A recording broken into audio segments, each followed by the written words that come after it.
The security camera captures it all in crystal clear 4K, Karen's perfectly manicured hands gripping the fence, her designer swimsuit catching moonlight as she drops into the crystal blue water with barely a splash. She has no idea that 30 minutes ago, Marcus had dumped 50 pounds of raw honey into that same pool, turning it into a sticky, golden nightmare. But what she also doesn't know is that this isn't just about trespassing anymore. This is about justice. And Marcus has been planning this moment for 3 years, ever since Karen destroyed everything he loved. The revenge is sweet, literally. But the real twist: Karen isn't the only one who's about to get trapped tonight. The notification pinged on Marcus Chen's phone at 11:47 p.m., just as it had 17 times before. Pull motion sensor activated. He didn't even need to look at the security feed to know what he'd see: Karen Whitmore's bleached blonde head bobbing in his backyard pool like some entitled mermaid who'd lost her way. "Not tonight, Karen," he whispered to the darkness of his bedroom, his fingers already moving across the phone screen to pull up the live feed. "Tonight, you're going to learn." The camera showed exactly what he expected: Karen floating on her back in the center of his pool, her arms spread wide like she owned the place. The underwater LED lights cast an ethereal glow across her face, and for a moment, Marcus almost felt guilty about what he'd done 3 hours earlier. Almost. The 50 pounds of raw, unfiltered honey had cost him $400 and a very awkward conversation with the bulk supplier. Making mead, he'd lied, watching the delivery driver stack the heavy containers by his back gate. Lots of mead. Now, as he watched Karen's legs kick lazily through the water, Marcus wondered how long it would take for the honey to fully dissolve and transform his chlorinated sanctuary into something resembling a nature preserves bee farm. The pool guy had said it would take at least 6 hours for the honey to fully integrate with the water system, creating a thick, sticky consistency that would cling to everything it touched. Marcus had given it 3 hours and 27 minutes. Karen's phone, perched on the pool's edge in a waterproof case, lit up with what looked like a text message. Even from the security camera's angle, Marcus could see her reaching for it, her wet hands dripping onto the device's screen. "Enjoying yourself," he muttered, pulling on his jeans and a t-shirt. 3 years of this. 3 years of finding Karen in his pool every few weeks, always with some new excuse, always with that same entitled smirk when he confronted her. The first time, she'd claimed she thought it was a community pool. The second time, she'd insisted her own pool was being cleaned. And she just needed a quick dip. By the 10th time, she'd stopped making excuses altogether and started threatening to call the police on him for harassment when he asked her to leave. "It's not like you use it anyway," she'd said the last time, her voice dripping with the kind of condescension that made Marcus's jaw clench. "You're always working. At least someone's getting enjoyment out of this place." That was the night Marcus had installed the motion sensors. That was also the night he'd started planning. He crept downstairs, his bare feet silent on the hardwood floors. The house felt different at night, larger, more hollow. Sarah had always said that. She'd hated how empty it felt when she was alone, how the high ceilings and open floor plan made every sound echo. But Sarah wasn't here anymore. Sarah hadn't been here for 3 years, 2 months, and 16 days. Not since Karen Whitmore had decided that the property line between their houses was more of a suggestion than a legal boundary. Marcus paused at the sliding glass door that led to his back patio, his hand hovering over the handle.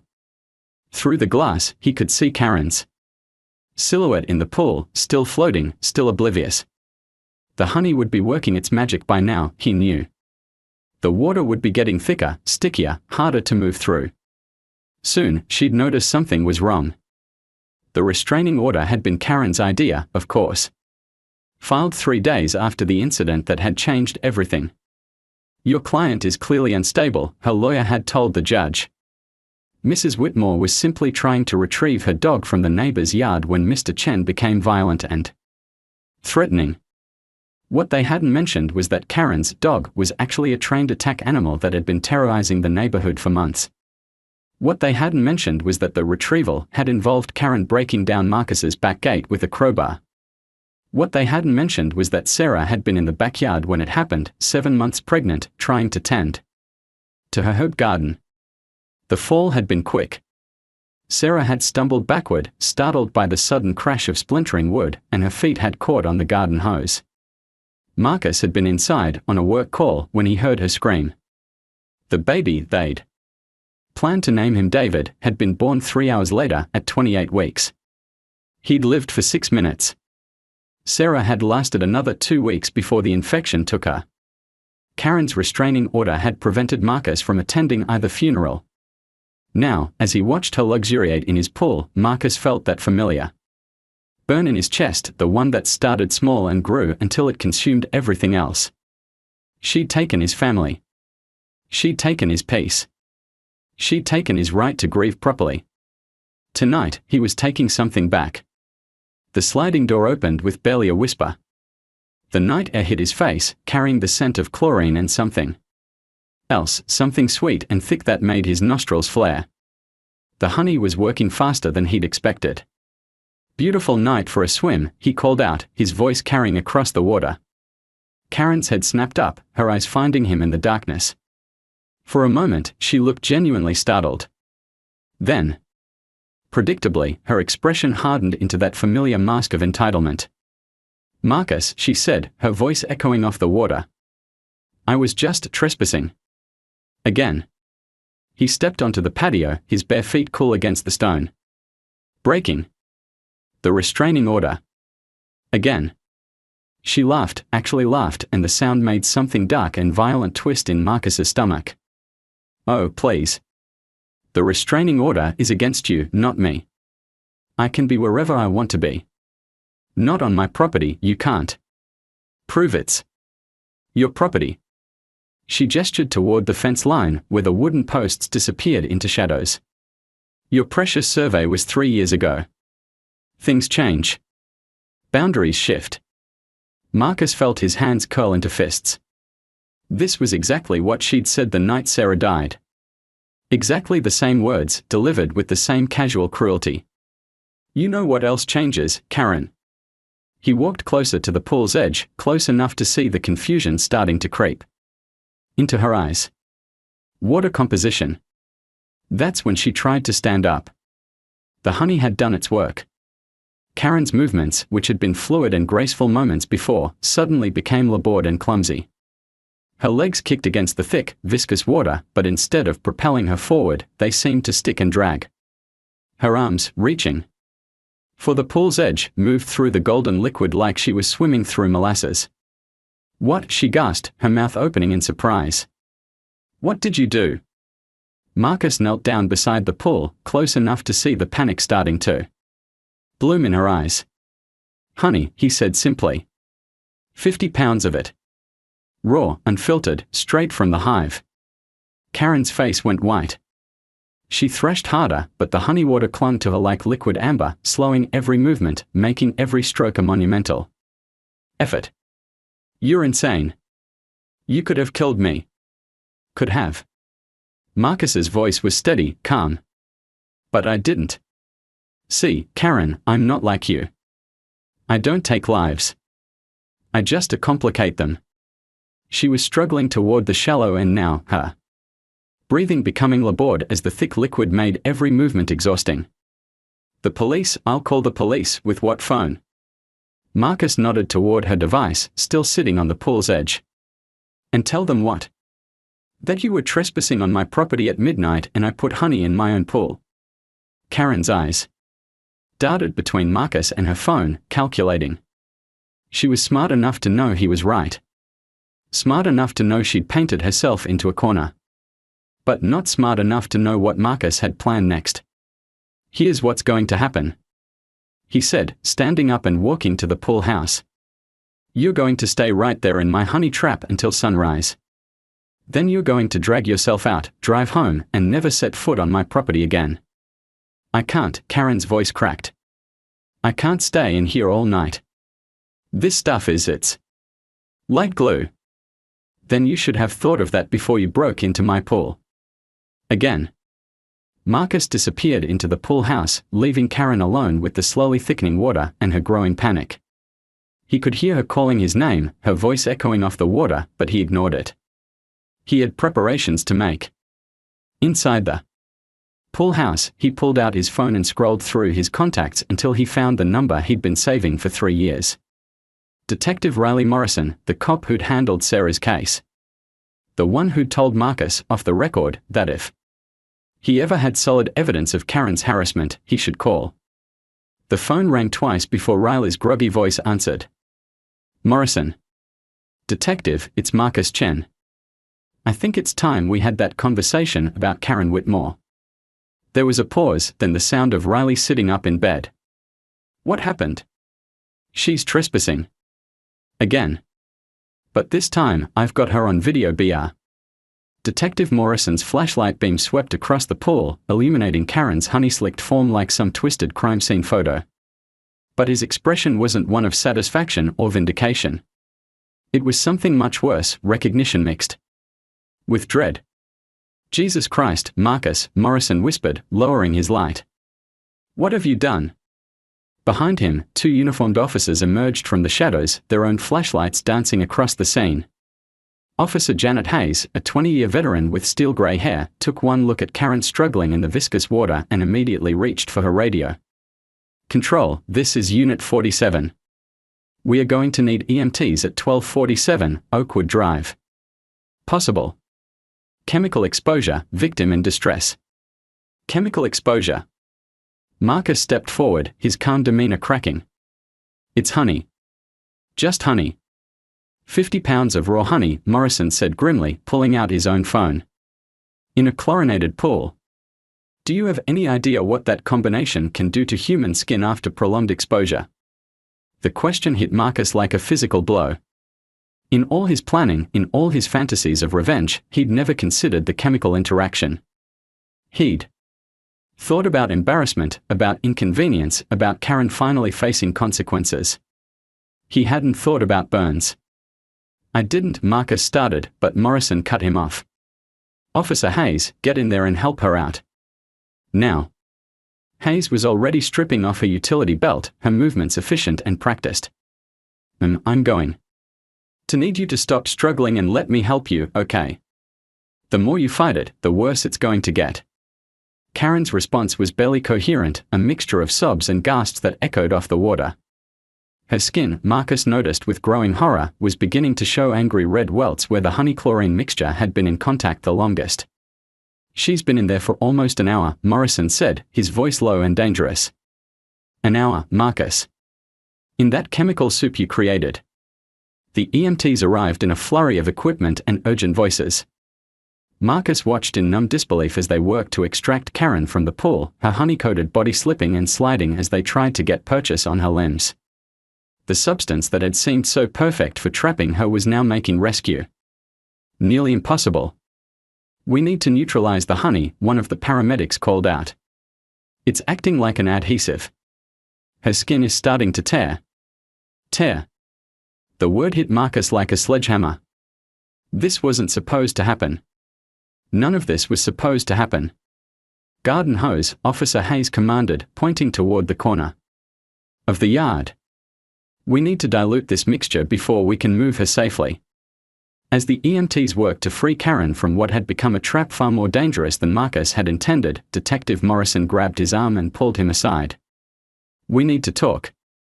Right now. They moved to the far corner of the patio, away from the chaos surrounding the pool.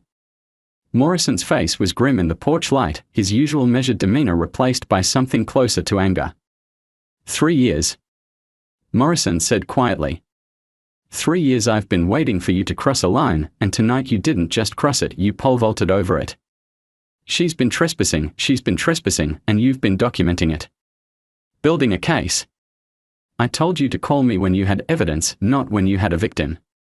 Marcus felt the world tilting beneath his feet. Victim. She's the one who's going to the hospital with chemical burns, Marcus. She's the one who's going to have scars. She's the one whose lawyer is going to have a field day with this. The EMTs had managed to get Karen out of the pool and onto a stretcher. Even from across the yard, Marcus could see the damage. Her skin was mottled with red and white patches, and the honey mixture clung to her like napalm, making every movement an agony. I need to know, Morrison continued, his voice barely above a whisper. Did you know? Did you know what 50 pounds of raw honey would do in a chlorinated pool? The honest answer was no. Marcus had been so focused on the symbolism, the sweetness of revenge, the poetic justice of Karen being trapped by her own actions, that he hadn't considered the chemistry. But looking at Morrison's face, he realized the honest answer might not be enough. I thought it would just make the water thick, he said finally. Sticky. I thought she'd have trouble swimming, get embarrassed, maybe learn a lesson. Morrison studied his face for a long moment. You thought wrong. Karen's voice, weak but audible, cut through the night air. I want to press charges. Attempted murder. He tried to kill me. We need to get you to the hospital first, one of the EMTs said gently. We can worry about statements later. But Karen's eyes were fixed on Marcus, and even through her pain, he could see the calculation there. She'd found her angle. Her way to turn this around. He's been planning this, she gasped as they loaded her onto the stretcher. 4 years. He's been watching me, documenting everything, waiting for his chance. Morrison's expression darkened further. Is that true? Marcus felt the trap closing around him, not the honey trap he'd set for Karen, but something far more sophisticated and dangerous. Every piece of evidence he'd gathered, every camera he'd installed, every time he'd documented her trespassing, could now be reframed as premeditation. I was protecting my property, he said, but even to his own ears, the words sounded hollow. By creating a chemical weapon in your backyard. It's not a weapon. It's honey. Tell that to the woman who's going to spend the next week in a burn unit. The ambulance pulled away, its red lights fading into the distance. Officer Hayes was photographing the pool, documenting the scene with the methodical precision of someone who'd done this 1,000 times before. The honey water mixture had taken on an ominous quality in the camera's flash, looking less like a prank and more like evidence of something much darker. Here's what's going to happen, Morrison said, pulling out his handcuffs. You're going to come with me to the station. We are going to have a very long conversation about intent and premeditation and the difference between justice and revenge. You said if I ever had evidence, I said if you had evidence, not if you had a victim. There's a difference, Marcus. A big one. The handcuffs clicked around Marcus's wrists with a finality that made his stomach drop. This wasn't how it was supposed to go. Karen was supposed to be the one in custody, finally facing consequences for 3 years of harassment. Instead, she was the victim and he was the perpetrator. Detective Morrison, Officer Hayes called from beside the pool. You need to see this. Morrison walked over, leaving Marcus standing alone in his own backyard, handcuffed and watching his carefully planned revenge crumble into catastrophe. Hayes was holding something, a piece of paper, wet and partially dissolved. Found this floating in the pool, she said. Looks like it fell out of the victim's waterproof phone case. Morrison took the paper, squinting at it in the flashlight. Beam. His expression shifted from grim to something approaching shock. What is it? Marcus asked, though he wasn't sure he wanted to know. Morrison walked back over, holding the paper carefully. It's a medical report. From Karen's doctor. The paper was mostly illegible, dissolved by the honey water mixture, but a few lines were still visible. Marcus could make out dates, medical terminology, and at the bottom, barely readable, a signature. She's been seeing a psychiatrist, Morrison said quietly. For the past 6 months. Court-ordered therapy. Court-ordered. There was an incident. At her daughter's school. She attacked another parent during a PTA meeting. Put the woman in the hospital. Marcus felt the world shift again, but this time in a different direction. She never told me, why would she? But it explains a lot, doesn't it? The escalating behavior, the complete disregard for boundaries, the way she's been acting like rules don't apply to her. Officer Hayes had moved to the fence line, her flashlight illuminating something that made her call out again. Detective. You need to see this too. They walked over to where Hayes was standing, near the spot where Karen had presumably climbed over. The fence was damaged, not just from tonight, but from multiple incidents. Boards were loose, nails were bent, and there were clear signs of repeated forced entry. Look at this, Hayes said, pointing to a section of fence that had been reinforced with fresh wood. And this. She moved her light to show scratch marks in the paint, footprints in the dirt, and what looked like tool marks on the metal fence posts. She's been cutting through the fence, Morrison said grimly. Not just climbing over it. She's been systematically destroying it to make entry easier. Marcus stared at the damage, seeing his property through new eyes. Karen hadn't just been trespassing, she'd been methodically dismantling the barriers between their properties, creating her own private access route to his pool. That's felony property destruction, Hayes noted. Multiple counts, by the look of it. Morrison pulled out his phone and started taking pictures of the fence damage. Marcus, I need you to think carefully. How long has this been going on? The fence damage, I mean. I don't know. I noticed some loose boards a few months ago, but I thought it was just weather damage. I had it repaired, but then it kept happening. Yeah. I kept having to fix the same sections over and over. Morrison and Hayes exchanged a look that Marcus couldn't read. There was something they weren't telling him, something that went beyond simple trespassing and property damage. What aren't? Special Agent Diana Reeves stepped out of the lead SUV with the kind of measured confidence that made Marcus's handcuffs feel tighter. She was younger than he'd expected, maybe 40, with sharp eyes and expensive suit that somehow remained pristine despite the late hour and crime scene chaos. Detective Morrison, she said, her voice carrying the authority of someone accustomed to taking control of situations. I need to see the contaminated evidence. Morrison gestured toward the pool, where the honey water mixture had begun to crystallize. Under the portable lights the FBI had set up. It's all there. The drop site, the money, the logbooks. But it's been compromised. Agent Reeves walked to the pool's edge, her flashlight beam cutting through the viscous liquid. How compromised? 50 pounds of raw honey. The suspect, Morrison glanced at Marcus, the homeowner used it as some kind of trap. The chemical reaction with the chlorine has made everything sticky and potentially corrosive. Potentially corrosive. Agent Reeves turned to Marcus, her expression unreadable. What exactly did you think would happen when you dumped industrial quantities of honey into a chlorinated pool?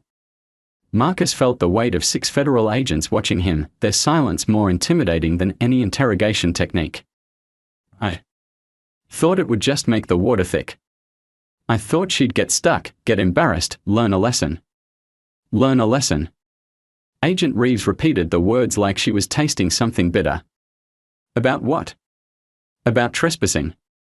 About harassment. About what she did to my family. Your family? Morrison stepped forward. Agent Reeves, there's a history here. The victim was involved in an incident 3 years ago that resulted in the death of Mr. Chen's wife and unborn child. Agent Reeves's expression shifted slightly, not to sympathy, but to something that might have been understanding. And you've been planning revenge ever since. I've been trying to get justice, Marcus said. She's been trespassing, harassing me, destroying my property. I documented everything, called the police, tried to do it the right way. Nothing worked. So you decided to take matters into your own hands. I decided to make her face consequences. Agent Reeves pulled out a tablet and scrolled through what looked like surveillance photos. Mr. Chen, what I'm about to show you might change your perspective on what consequences your neighbor was already facing. She turned the tablet toward him. The images were grainy, shot from a distance, but clear enough to show Karen at various locations around the neighborhood. Different pools, different backyards, always at night, always alone. These photos were taken over the past 6 months, Agent Reeves explained. Karen Whitmore has been using pools in this neighborhood as drop sites for a money laundering operation. Worth approximately $12 million. Marcus stared at the images, his mind struggling to process the information.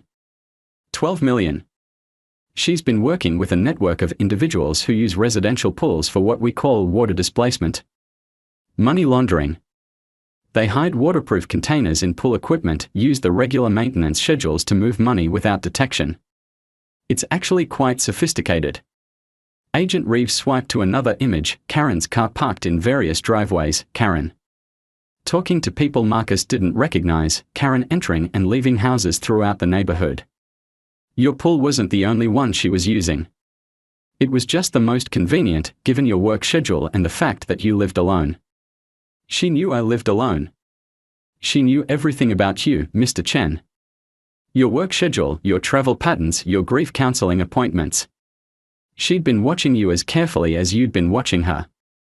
The revelation hit Marcus like a physical blow.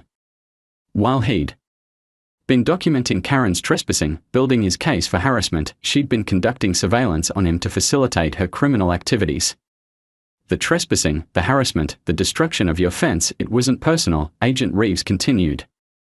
It was business. You were just a convenient mark.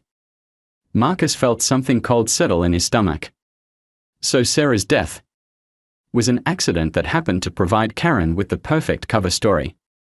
A grieving widower who worked long hours and traveled frequently. No one would question why she was in your backyard if she got caught, she'd just play the concerned neighbor checking on your property. Detective Morrison had been silent during this exchange, but now he stepped forward. Agent Reeves, where does this leave Mr. Chen legally? That depends on several factors. The extent of Karen Whitmore's injuries, whether she survives, and whether Mr. Chen is willing to cooperate with our investigation. What kind of cooperation? Marcus asked. Agent Reeves gestured toward the pool. Right now, months of investigation work are dissolving in that honey mixture. Financial records, transaction logs, evidence of communications with other members of the network. We need to know what you might have seen or heard that could help us recover that information. I don't know anything about money laundering. But you've been documenting Karen's activities for 3 years. You have security footage, timestamps, patterns of behavior. That information could be crucial to our investigation. Marcus looked around his backyard, the space that had once been his sanctuary, where Sarah had grown her herbs, where they'd planned to teach their son to swim. Now it was a crime scene, contaminated with his own desire for revenge. What if I cooperate? What happens to me? If Karen survives, you're looking at assault charges, possibly reckless endangerment. If she dies, Agent Reeves let the implication hang in the air. And if I don't cooperate? Then you're looking at all of those charges plus obstruction of justice and destruction of evidence in a federal investigation. The difference between 5 years and 25 years. Marcus felt the weight of the decision crushing down on him. Everything he'd worked for, everything he'd planned, had led to this moment. He could try to protect himself, or he could help bring down the criminal network that had been using his grief as cover. There's something else you should know, Agent Reeves said, pulling out her phone. We've been in contact with the hospital. Karen's condition has changed. Marcus held his breath, waiting for the news that would determine whether he was facing assault charges or murder charges. She's awake. And she's talking. The relief was immediate and overwhelming. Karen was alive. Whatever else happened, Marcus wasn't going to be charged with murder. What is she saying? Morrison asked. She's claiming that Marcus Chen has been stalking her for 3 years. That has been systematically harassing her, threatening her, and that tonight was an escalation of a pattern of dangerous behavior. The relief evaporated instantly. That's not true. She says you've been taking pictures of her, following her around the neighborhood, making threatening phone calls. She's painting herself as the victim of a 3-year campaign of harassment that culminated in tonight's assault. Marcus felt the trap closing around him again. She's lying. Maybe. But she's also got a lawyer, and that lawyer is very good at making complicated situations look simple. To a jury, this looks like a clear case. Obsessed neighbor uses chemical weapon to assault innocent woman. Agent Reeves pulled up another screen on her tablet. However, there's something Karen doesn't know. Something that might change her story. The screen showed financial records, bank statements, transaction logs, wire transfers. All in Karen's name. We've been monitoring her accounts for 6 months. Every transaction, every deposit, every withdrawal. We know about the money laundering. But more importantly, we know about the other activities. What other activities? Insurance fraud. She's been filing false claims against neighbors throughout the area.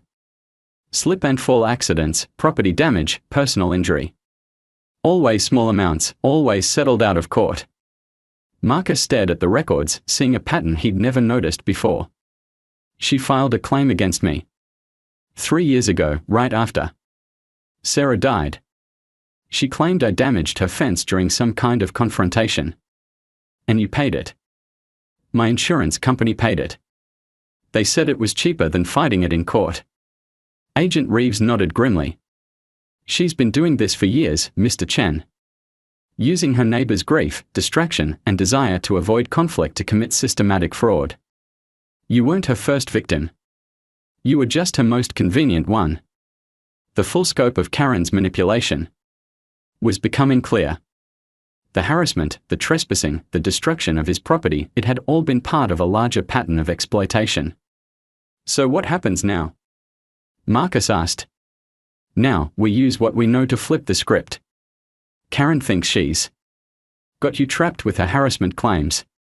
But we've got evidence of her criminal activities going back years. Insurance fraud, money laundering, systematic exploitation of grieving neighbors. Agent Reeves put away her tablet and looked Marcus directly in the eye. Here's what I'm offering you. Full cooperation with our investigation, including access to all your security footage and documentation of Karen's activities. In exchange, we'll make sure the prosecutor knows about the extenuating circumstances, the death of your family, the years of harassment, the fact that you were unknowingly providing evidence for a federal investigation.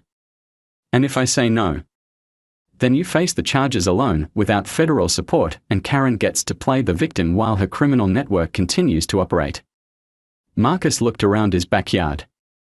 The FBI field office at 3 a.m. looked like something from a nightmare, fluorescent lights humming overhead, the smell of stale coffee mixing with industrial disinfectant, and the constant buzz of activity from agents who never seemed to sleep.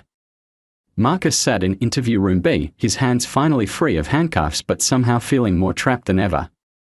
Agent Reeves entered carrying 2 cups of coffee and a thick manila folder that made Marcus's stomach clench.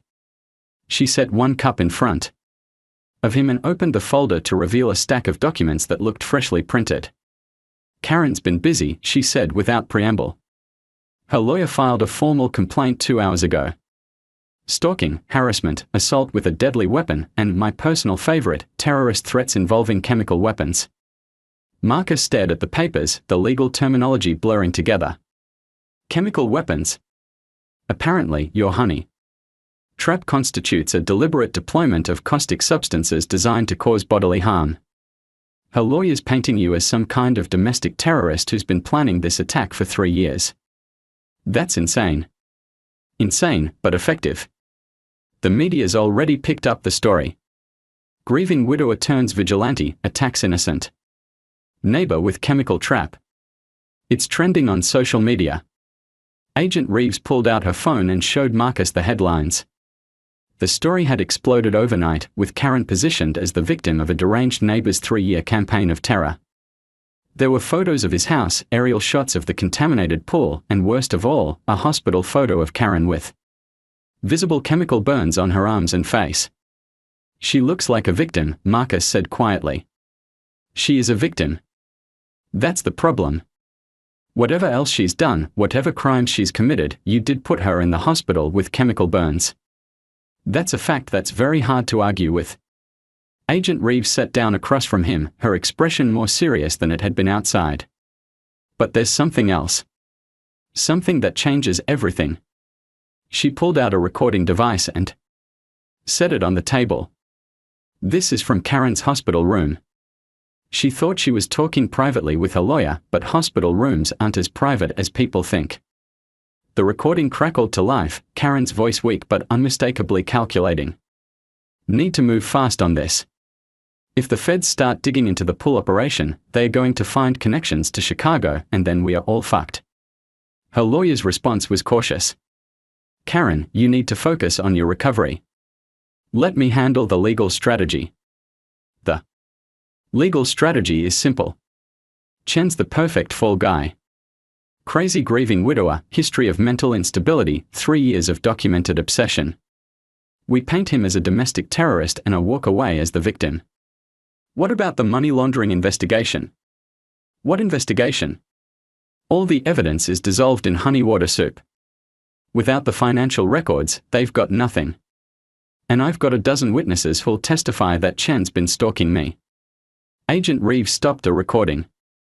She's not just trying to escape charges, Marcus. She's actively obstructing a federal investigation while planning to destroy your life completely.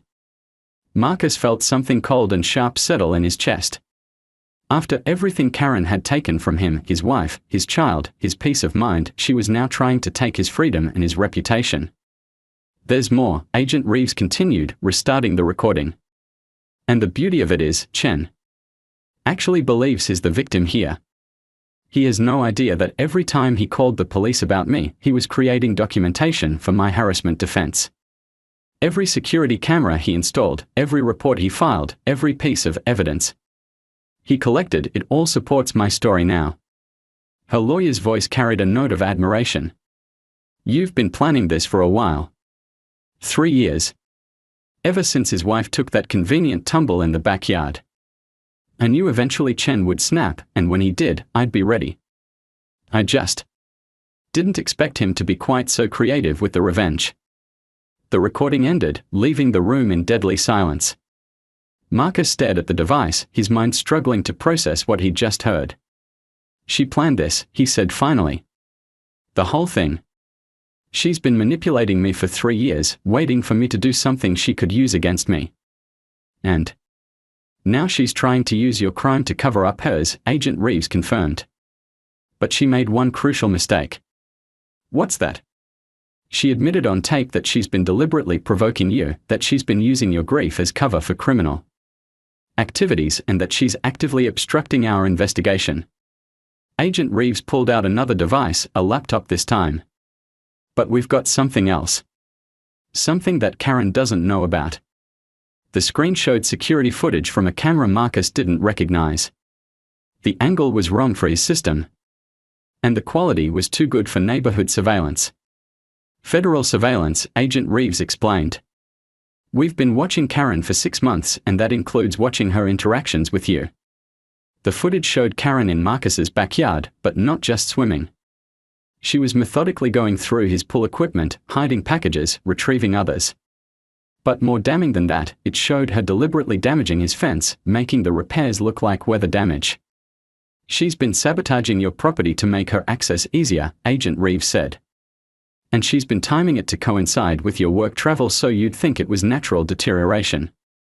More footage showed Karen watching Marcus's house from her car, documenting his schedule, taking photos of his property.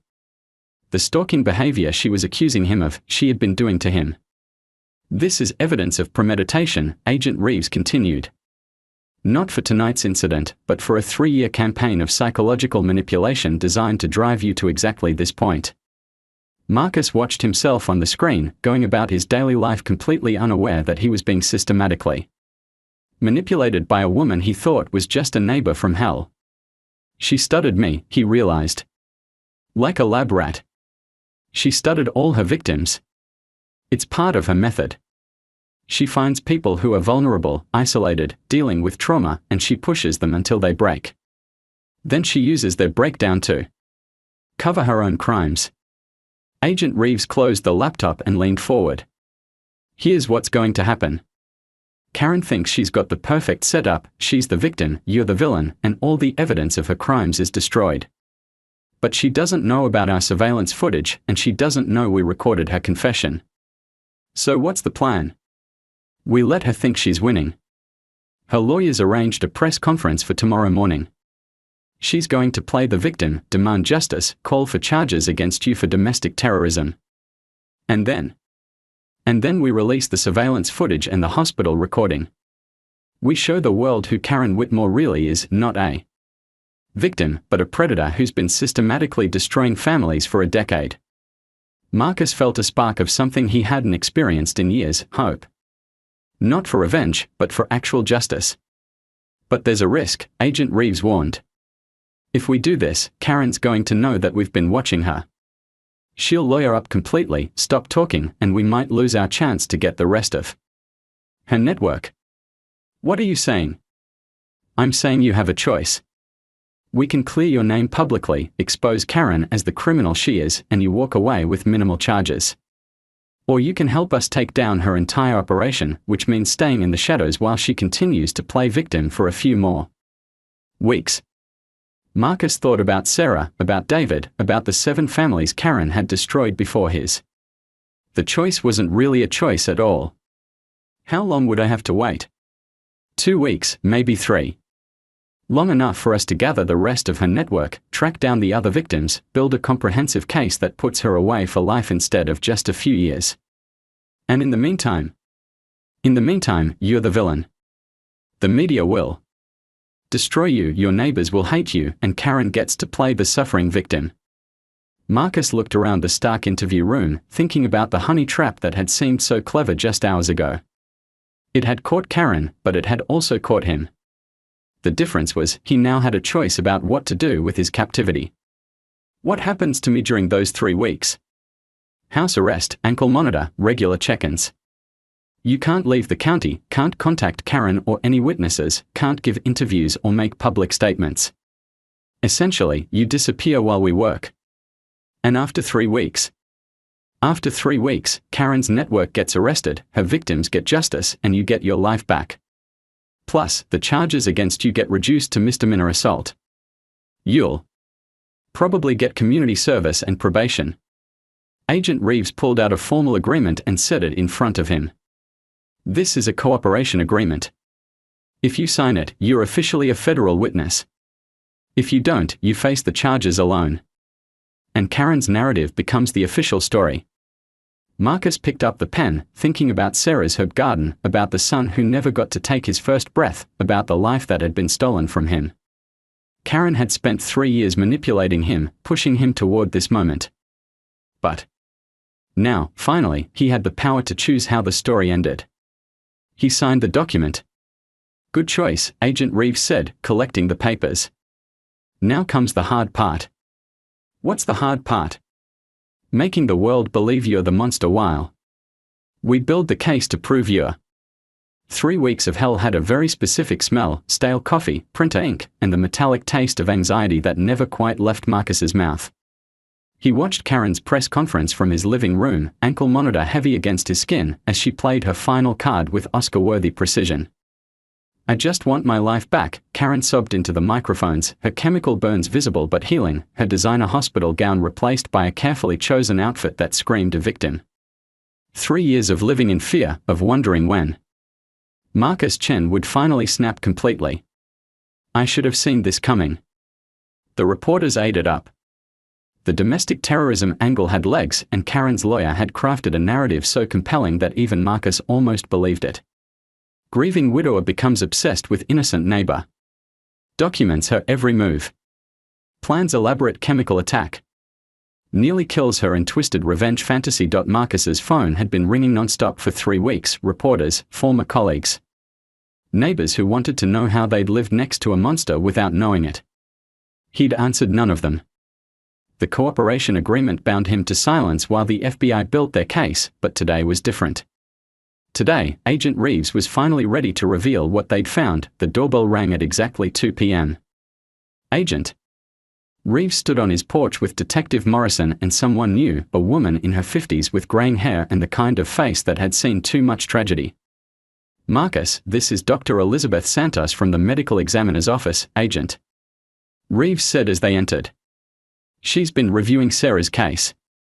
Dr. Santos carried a thick file that she set on Marcus's coffee table with the weight of something that would change everything. Mr. Chen, I need to ask you some questions about the night your wife died. Marcus felt his chest tighten. I've told the story 100 times. Oh no. But now we have new evidence and some things don't add up. Dr. Santos opened the file, revealing crime scene photos, medical reports, and analysis documents that Marcus had never seen before. Tell me again about the garden hose. Sarah tripped over it. She was startled by Karen breaking down the gate, stepped backward, and got tangled up in the hose. And where was the hose when you found her? Marcus closed his eyes, forcing himself back to that horrible night. Stretched across the garden path.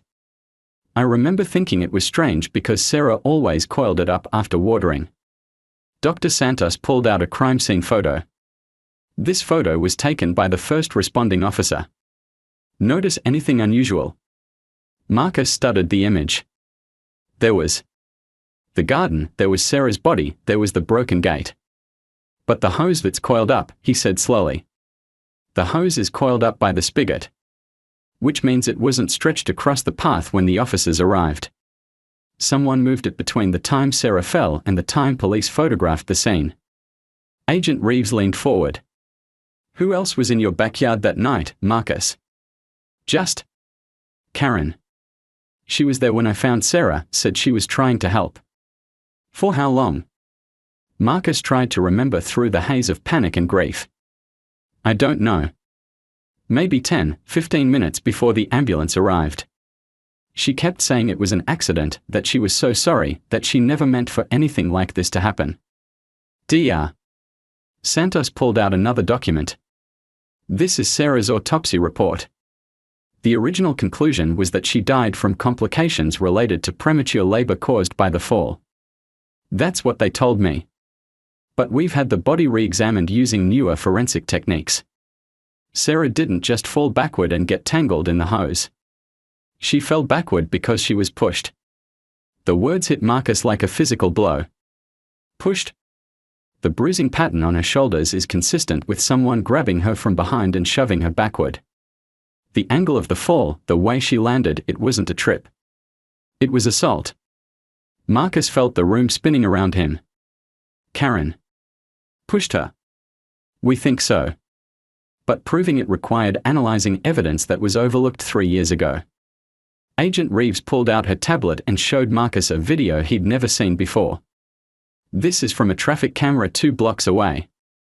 It shows Karen's car leaving your neighborhood at 11:47 p.m. the night Sarah died. So according to the police report, Karen called 911 at 11:52 p.m. She reported the accident from your backyard, claiming she was trying to help Sarah when you found them. Marcus stared at the timestamp. But if she left at 11:47, then she wasn't there when you found Sarah. She came back. She left the scene, returned, and positioned herself to look like a helpful neighbor who happened to witness an accident. The implications crashed over Marcus in waves. She killed Sarah and then came back to play the concerned neighbor. We think she came to your house that night specifically to confront Sarah, Dr. Santos explained. Probably about the money laundering operation she was planning to set up in your pool. Sarah must have refused to go along with it, maybe threatened to call the police. Agent Reeves swiped to another screen. We found something else. Karen's phone records from that night show she made 3 calls before calling 911. All to the same number, her handler in the money laundering network. She was getting instructions, Marcus realized, on how to handle the situation. The beauty of it was, Sarah's pregnancy made the whole thing look like a tragic accident. Pregnant woman gets startled, falls down, goes into premature labor. No one looks for evidence of assault when there's such an obvious explanation. Marcus thought about David, his son who had lived for 6 minutes, who had died because Karen Whitmore needed to protect her criminal operation. The rage that had been building for 3 years suddenly felt insignificant compared to what he was feeling now. You have proof of this? We have enough, Agent Reeves said.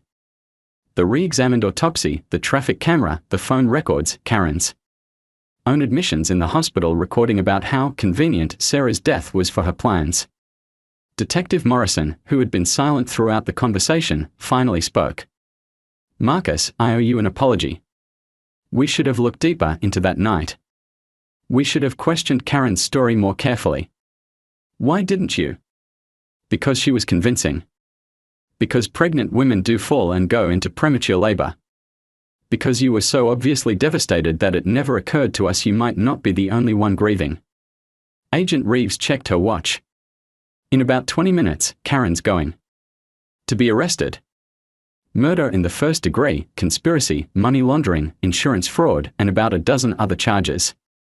What about her press conference? Her victim narrative? About to become evidence of her sociopathic behavior.